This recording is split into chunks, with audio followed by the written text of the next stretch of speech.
Thank you for taking the time out on your Saturday morning to come and listen to this presentation.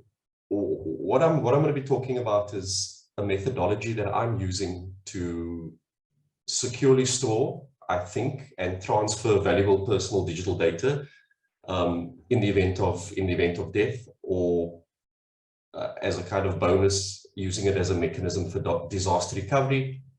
And what I'm using is a thing called Shamir's secret sharing scheme. The contents of the presentation will start with me just giving you my definition of valuable personal digital data, and then kind of making a case for why this is important. You know, being able to provide access to it in the event of a crisis or disaster. I'll talk a little bit about some options that you may have considered or currently implementing when it comes to this type of thing, right? So there's what I call single point access, and there's distributed access storage solutions that might be available. I'll then touch on what Shamir's secret sharing scheme is. Some of you may not have come across this before. And then I'll share with you the solution that I'm currently implementing. This was something that was created with a friend.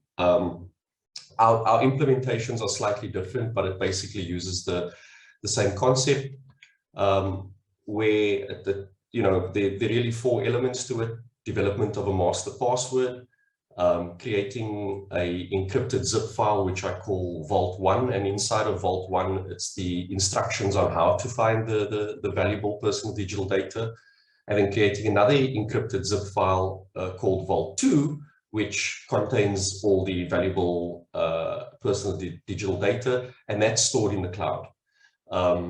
And kind of putting all of that together, the glue for all of that is working on a secured device. Okay, so I'll touch on all four of those, and then we'll finish it off with some other considerations and things that I found as I went through this.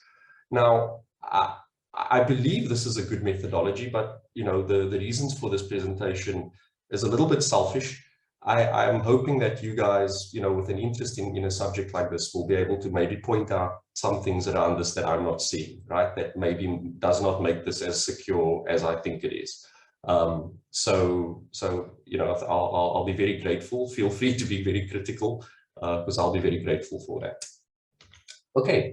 So what do I mean by valuable personal digital data? It could be things like wills and other legal documents that you've scanned and uploaded onto your desktop or somewhere in the cloud, your information on your share or your crypto trading accounts, information about your debtors and creditors, private keys when it comes to cryptocurrency, key contacts, bank account details, social media account information, timed one-time PIN backups, that's to do with two-factor authentication recoveries, insurance policies, online financial accounts, usernames and passwords.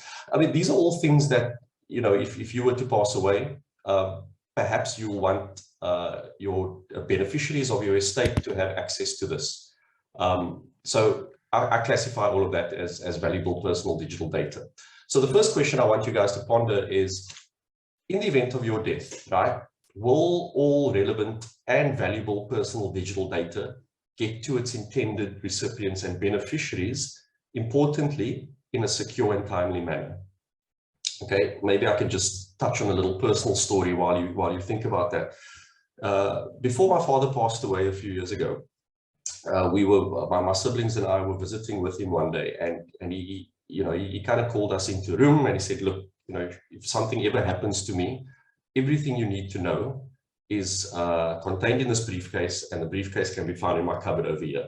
Okay, and at the time, we didn't really think much of it. We thought Dad was going to be around for quite some time, but as fate would have it, not long after that, my father passed away, and I was responsible for basically managing his estate. I was incredibly grateful for him taking the time to put all that information into one place. I mean, it wasn't all there, but I'd say 95% of it was there. And it made managing, winding up the estate not you know, it wasn't a difficult task. And I mean, you may speak to other people and you do your horror stories, right? But that did indicate to me that I didn't have something like that for myself. And if something ever happened to me, it would be very, very difficult for, you know, people that would be managing my estate to kind of find where everything is. So that prompted me to create a, in case of my death, file, which is documents that I kept in hard copy. Okay. So with that in mind, how about this one? If your home burnt down today, would all key, relevant, and valuable personal digital data be recovered or recoverable in a secure and timely manner? Okay. So it's good having hard copies all in one place, but I mean, stuff can happen, right? And if you were to lose that, what does that mean? So there are options that are available to you that you may want to use in circumstances that will require you to secure and distribute valuable personal digital data, right? There's what I call single point options, where you could store encrypted data on a computer and leave instructions on how to find that data with a trusted third party. You could store the encrypted data in the cloud and provide login credentials to a trusted third party. You could even encrypt that data, maybe put it on a USB stick and give that to a trusted third party and say, look, if something ever happens to me, this is you know, you can find everything you need on here. Then there are distributed options where instead of using one trusted third party, you could use multiple trusted third parties, right? So all the bullet points I just covered, you basically give that information to more than one person. Maybe a little bit more secure would be to split up and distribute a password that they may use to access that data, and then split the password up amongst multiple trusted third parties, right? So not any one person has the password, but if they bring it all together, they get the password. But these do come with downsides, right? So single point solutions are more secure from a loss of data perspective, but they're also prone to single points of failure. The trusted third party, for example, may be unable to provide the information in the time of need, right? And the problem, of course, with both these solutions is that they rely on trusted third parties to behave responsibly and safely, i.e. they don't lose the information or act in bad faith or get hacked and have their security compromised. Cloud storage solutions for the data does offer better accessibility and convenience than distribution of local copies, but that requires that you trust a cloud service with your information. And I mean, there are downsides with that too. In addition, the problems that I've listed below, it all comes down to trusted third parties, and whether you have it locally or in the cloud, you know, those same problems are still true for cloud storage. Splitting up and distributing a password to the encrypted data can also be impractical and inefficient if it requires all the third parties to reconstruct the password in the correct sequence. If one part of that group loses part of the password, the data could be lost forever. Okay, so that's definitely quite a serious concern and potential downside. So this brings us to Shamir's secret sharing scheme, right? What is Shamir's secret sharing scheme? Well, it's a way or a methodology in which you can secure a secret in a distributed way. And it was actually invented by Israeli cryptographer called Adi Shamir, who's kind of, one of his claims to fame is he was part of the group that invented the RSA algorithm, which many of us use, and you know, some of us probably not even aware that you know, he's the guy, but you probably come across RSA before, and that was his thing.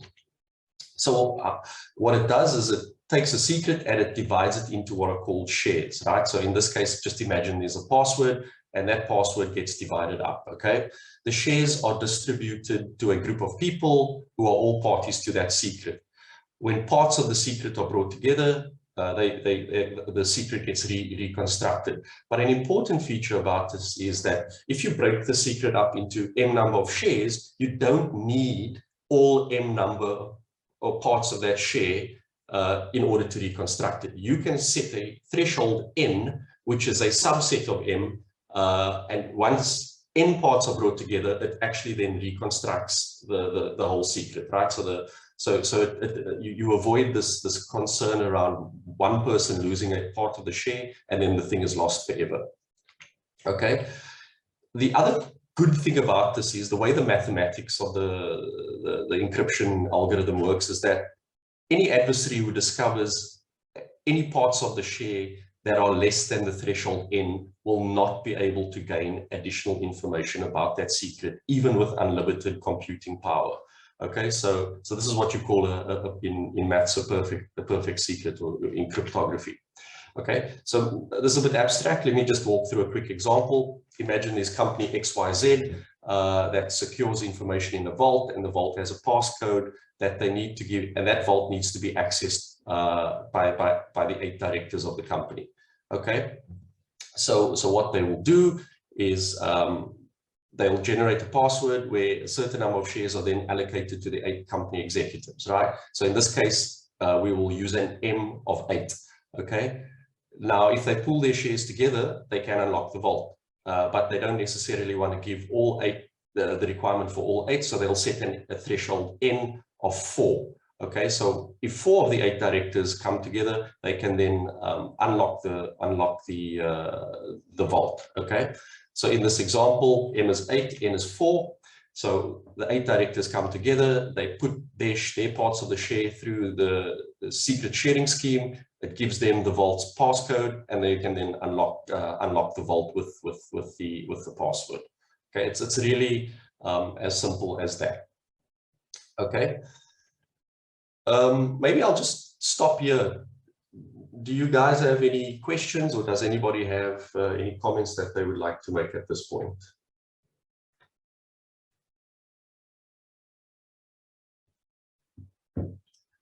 Okay, just if there are any, just please feel free to stop me, and if there are any points that you would like to raise. Okay, so how does the solution that I'm proposing work? Well, it starts with creating a master password, and that password you then encrypt using Shamir's secret sharing scheme. You set the M value and the N value, and that master password unlocks 2 encrypted zip files, which I call Vault 1 and Vault 2. Vault 1, you keep on a USB device along with the share of that master password, which you just encrypted, and you create M number of USB keys that all contain Vault 1, and you distribute that amongst the trusted third parties. So Vault 1 contains it's really very simple. Inside that encrypt file, it just contains instructions on where to find Vault 2. And that will then include a login credentials for the cloud-based platform that would host Vault 2. Okay. On that USB key will also be the Shamir secret sharing scheme algorithms. Oopsie. It will also contain the Shamir secret sharing scheme algorithm, which you know, so it will have all the information that would be required to access the vault, right?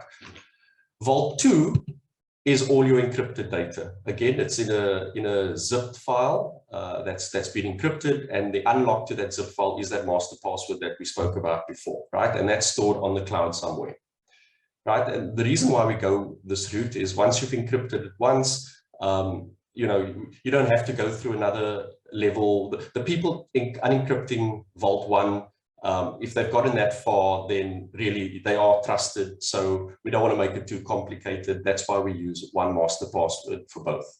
Okay. And inside all of that, you want to do this on a secured computer. Now, unfortunately, most people have relatively weak IT security practices. I mean, that's just the reality, right? What you want to do is create inside Vault 1 or Vault 2, you want to create some instructions on how to access this data securely, just so that, you know, people, whoever it is that is managing the data, you don't want them to undo all the good work that they've done to get to that point because of, you know, a compromised device. So you make some recommendations on you know, practices to use for securely accessing that information. Okay, so what does it look like in pictures? as I said, you create a master password, you put that on your USB key, and that master password on the same USB key will access your encrypted file. And all that encrypted file tells you is where to find Vault 2. Vault 2 is your VPDD, and that's stored in the cloud. And the same master password is using that. And then, to kind of work between all the information, you do that on a secure device. So you may be wondering, why not just put all the valuable personal digital data in Vault 1, and you can not have to worry about the second layer, and distribute it that way. Well, there are a number of reasons. The first one is that your valuable personal digital data is really a static thing. It often, from time to time, needs to be updated. So by creating this 2-vault system, you can have the trusted third parties that have your key, just keep that key, right? And all you then need to do is you can go and update your data in the cloud as and when you see fit. And it avoids you having to then go and create new keys and distribute new keys, okay? But also allows you to burn that data securely, okay? So should your key distribution become compromised, or maybe your trusted third parties are no longer trustworthy, or if a certain number of members report loss of keys, then you can go and burn that data, and you can recreate it without worrying that the data might fall in, or there's less of a worry that the data might fall into the wrong hands.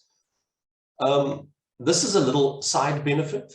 It also helps you with personal disaster recovery. So in the scenario where your house burns down and maybe all your information was on a desktop computer, or you just kept hard copies, having it securely stored in the cloud means that you've got now some personal IT disaster recovery.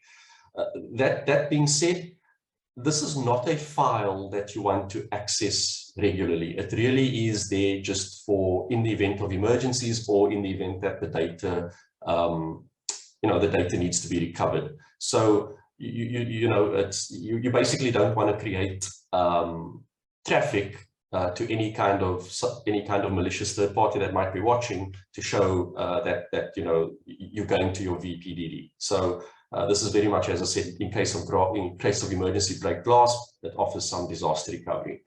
And then another benefit would be you get global access. So if you need to leave wherever you are in a hurry, you can do it without panicking about taking your data with you, because it's geographically it's independent of where you are, right? So you can move around knowing that your data is in a place that can be accessed. We're coming sort of towards the end of it, but I just want to touch on some key considerations for each of the 4 steps. The first, this relies on good password management. Okay, so the current guidance say 8 characters or more. I would say use much more than that. The computer brute forcing password technology is a rapidly evolving field. So you want to give yourself really good password strength. Use a mixture of upper and lowercase letters and numbers and special characters. It makes it a lot harder to break. And again, this is data that's not going to be accessed very regularly. So having a long, difficult password, it's fine. It's not like an online account or something where you're going to it regularly. So it really, it's not that much of a pain. Once you've developed the master password, it requires that you use Shamir's secret sharing scheme. So instead of taking you guys through it, maybe I can show you how it works, right? If you've not seen it before. So I'm just going to open up a program. It probably sounds a little bit complicated, but actually it's very simple, right? So this is a locally stored HTML file. What you see on the left is how you set up the scheme. So here I've set M to 3 and M to 6. And all I do now is I type in my password, right? So my password is going to be very difficult.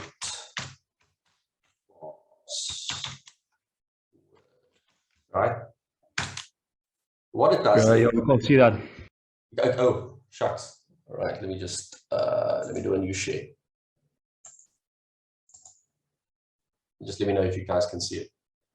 Cool, got it now. Okay, so what I did, you can see N is 3 over there, M is 6, and there I typed in the password to my encrypted file, right? And what it does is it automatically then breaks it up into 6 parts. Okay. Now I'm just going to show you how this works. I'm just going to copy this, and I'm going in a text file, and then I'm going to jump back, and I'm going to delete this. Okay. So the person that gets the USB key and aggregates all the shares, what they will have to do then is they will have to copy any number of, I set it 3 of 6, so let's go for key number 1. Right, that's key number 1, and then you'll see there that's insufficient, so they get gobbledygook, right? I'll copy key number 3.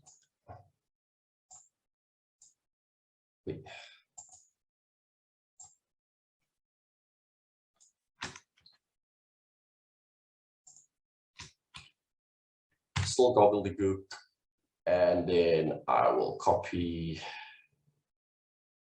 where am I? Let's do key number 5.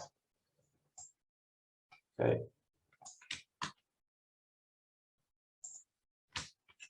And then it recreates the password. And it's really as simple as that. Okay, just jumping back to the pres. So the important thing here is to figure out how many people, if you do use this methodology, how many people you will be distributing the shares to, and how many of them will be required to unlock it, right? So in that example, I used 3 out of 6. I would say a number of 3 or 4 is probably a good number. 2, it does increase the chance of collusion, but maybe 3 or 4 minimizes that chance. And then once you've decided how many are required to unlock, you then set your M value accordingly, right? So as an example, if your N was 3 or 4, then maybe a good number for M would be somewhere between 6 and 10. A good thing to think about is who you want to gather all the shares together, like I just did, to unlock the password. You can, in your methodology, you can define a hierarchy. So you can say, trusted party number 1. I would like, all of you are getting a key, but I would like trusted party number 1 to be the person to put it all together. Okay. And in that person's absence, trusted party number 2. Ideally, what you should probably also do, I think, is line that up with who you want to be the executor of your estate, as described in your will. They should probably be the same person if they are competent technically.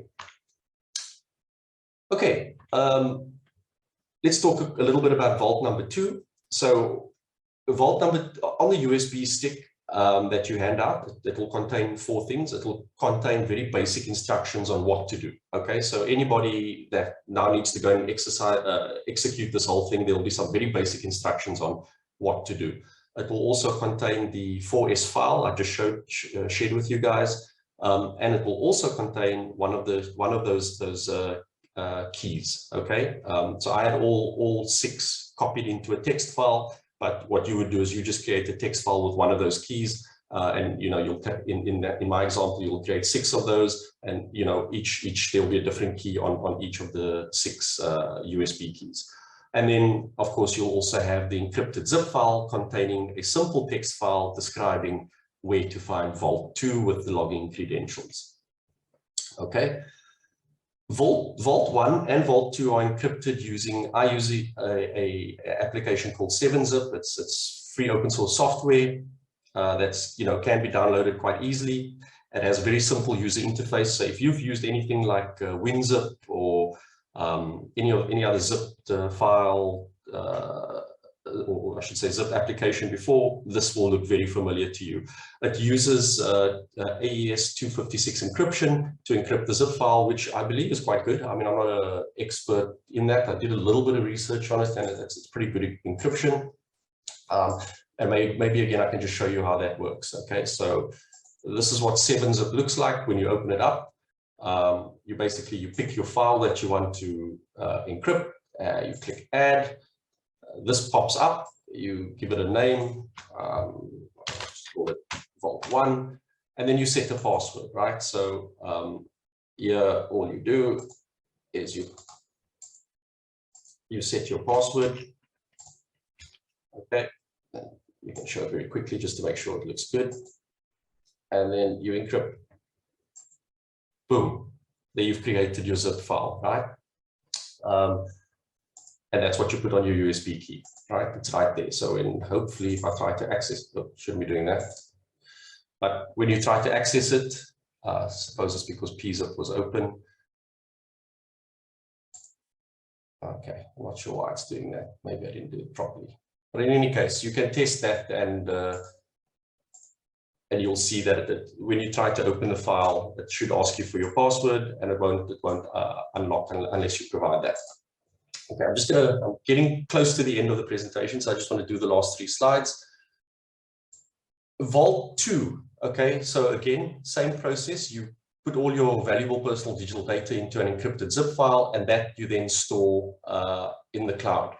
Now, just some simple things to consider there. Don't label, like calling it Vault 2, that's probably a little bit generic, but you can call it anything else, but don't give it descriptors that would, you know, have someone who's snooping get that it's something useful. So, you know, avoid calling it things like private Bitcoin keys, for example.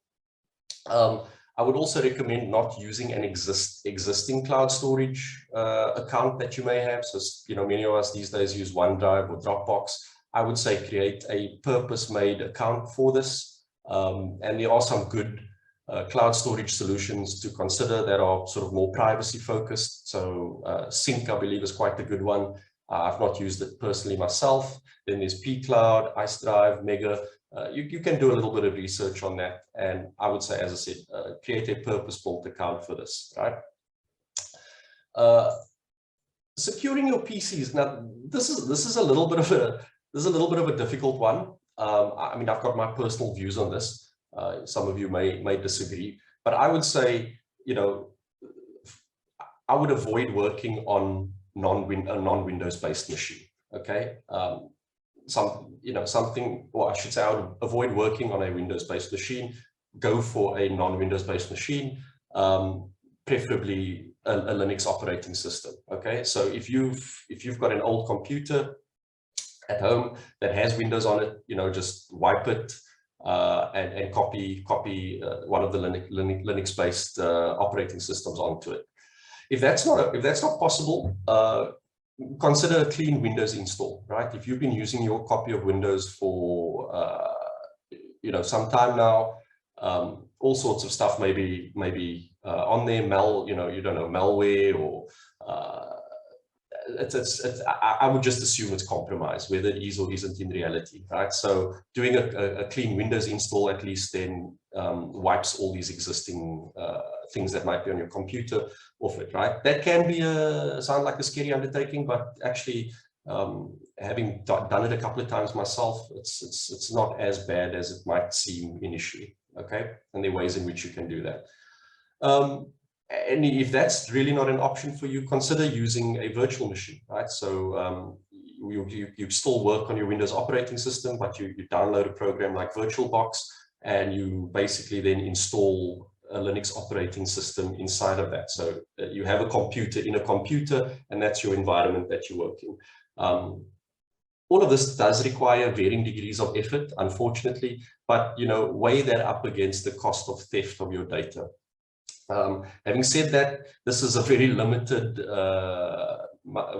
view on security. There are other factors to consider, but I would say that if you did, you know, 1, 2, or 3 above, you've at least taken some good steps in ensuring that you're working in a secure environment.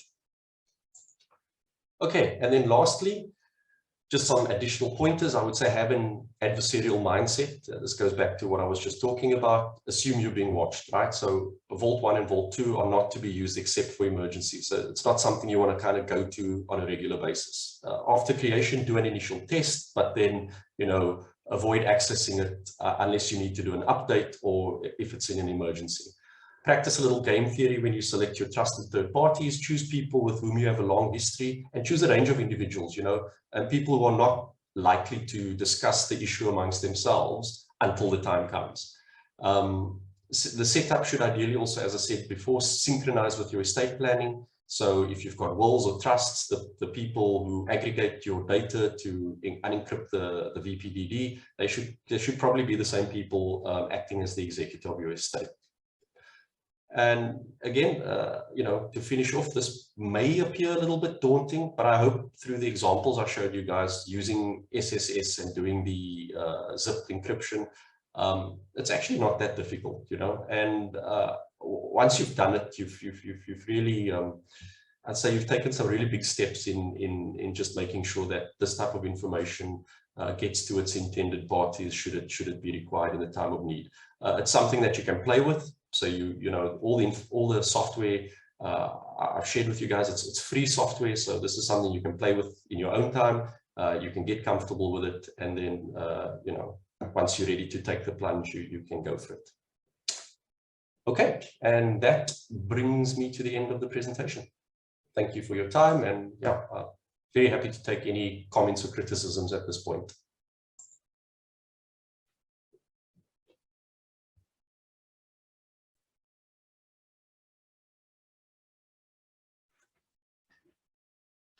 Any thoughts? Hello, Dylan. Hello? Yeah. This is Cobus. How's it? Yeah, good, thank you. My voice sounds a lot better than yours this morning. Just on, the storage, I get the security of your password and all of that. My main concern is, and I discussed it with you, that the actual data is still stored somewhere, or that whatever you create is still stored somewhere in a cloud. Yes. And I told you that the example, gave you the example where data that I stored in a secure vault on a cloud storage. It wasn't even on a cloud storage, it was on a vault with a different password, was compromised. Somebody broke into the cloud, they cracked my password, then they had to crack my password to the vault, and they managed to get into the vault. So I'm very suspicious now of anything stored on any vault, or any cloud. It still sounds to me that the most secure way is either in a bank where you pay, or in a safe in your home or something like that. I mean, I do appreciate that, right? And I'm certainly, there are definitely concerns about having this stored in the cloud. I mean, I'd have to understand the specifics of exactly what happened with you, right? But I would say you've got to weigh up the options, right? Because they're down, as you said, putting it in the bank, maybe, or even with your lawyer, if you've got one, that is an option, right? But these days, I mean, there are lots of things to consider, right? So I guess you heard of the Panama Papers, where the lawyers, these lawyers got hacked, and it released a lot of confidential information. Probably a good thing, but that does happen. With banks, I mean, you hear these stories, right, where the banks kind of seize the information, right, or they make it difficult for, at the time of need, for beneficiaries of an estate to get access to it, right? I mean, you just got to, I think you do have to make that call for yourself. For me personally, I think given the practices that I've used here, strong password management, not assuming that the devices that I worked on probably was compromised, so I tried to work on a inverted commas clean device, not having it linked to an existing cloud storage account that I have. So I created a purpose cloud storage account for this, and then not going to that very often. I mean, these are all things that you can kind of do, I think, to limit access to it, right? And then, the file, the file name, it's not called Vault or something, it's called something kind of innocuous, right? So it could just be any zip file. There's no clue for someone who doesn't know what it is. There's no kind of clue to them that that's valuable personal digital data. But yeah, long story short, I do think it's a thing that you have to make for yourself, and weigh up the pros and cons with whatever solution you're going to go to. But either way, if you don't have one, you should create in case of your death file, because yeah, not having it at all, I think, is probably the biggest risk. Okay. Yeah, I agree with the comment about the file in case of death. Just another example, and this will be my last comment. We trust and we believe that people like Microsoft and Google and all of those, they have very secure clouds or very secure systems, and it will be very difficult for hackers to get into their networks and their files and whatever. I've registered an email address that I only use for my house in Marshall Bay. And the only purpose for that is for the cameras, the security cameras in the house, they have to be able to communicate with an email address. That's all. I never even access that email address. Never. That's only for those cameras. Yep. And yesterday I received an email that somebody tried to access that email address. Amazing. So this is this makes me really question how safe our data is that are stored anywhere on a device or a network that's controlled by somebody else. Yeah, that's scary. Guys, the meeting's probably going to end in about a minute. So, I'm happy to stay on for more questions, but just want to say thank you for all of you taking your time out this morning again. And fire me a message in the chat if you've got further questions. And again, love the comments, Kobus. These are all valid concerns. And if anybody else has got, any information that they'd like to share or suggestions, I would greatly appreciate it. But yeah, thanks everyone.